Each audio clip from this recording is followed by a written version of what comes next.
Hello viewers, চলে আসলাম আজকে একটা নতুন রেসিপি নিয়ে। সুজি দিয়ে ইডলি বানাবো, তাই ভাবলাম যে একটু আপনাদের সঙ্গে শেয়ার করা যাক।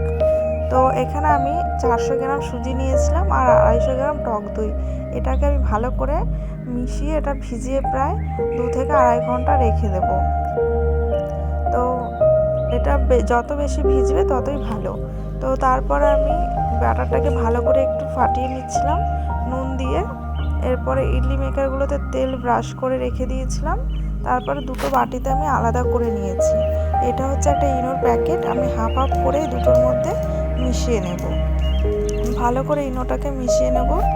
আমি মানে যদি সাদা কালার ইনোটা দেওয়া যায় ওটা ভালো হতো, আমি এটা দিয়েছি। তো ইডলির কালারগুলো একটু হালকা চেঞ্জ হয়েছিল।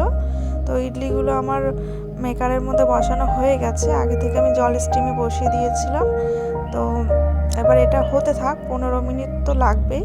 তো তার ফাঁকে আমি একটা চাটনি বানাতে হবে, ওটা বানিয়ে ফেলি।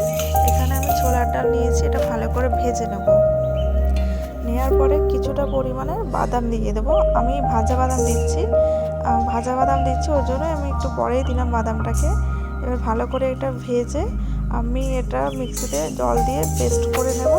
তারপরে আমি চাটনির জন্য আরও কিছু ফোড়ন বসাতে হবে, সেটা এবার বসাবো। এই যে তেলের মধ্যে দিয়ে দিয়েছি শুকনো লঙ্কা, কালো সর্ষে, আর দিয়ে দেবো হচ্ছে কিছুটা পরিমাণে কারি পাতা।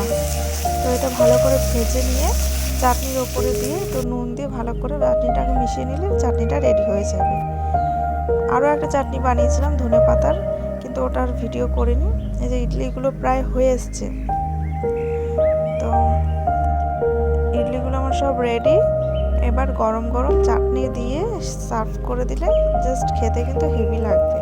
আপনারাও বাড়িতে একবার ট্রাই করে দেখতেই পারেন। সুজি দিয়ে খুব তাড়াতাড়ি হয়ে যায়, খেতে কিন্তু খুবই ভালো লাগে।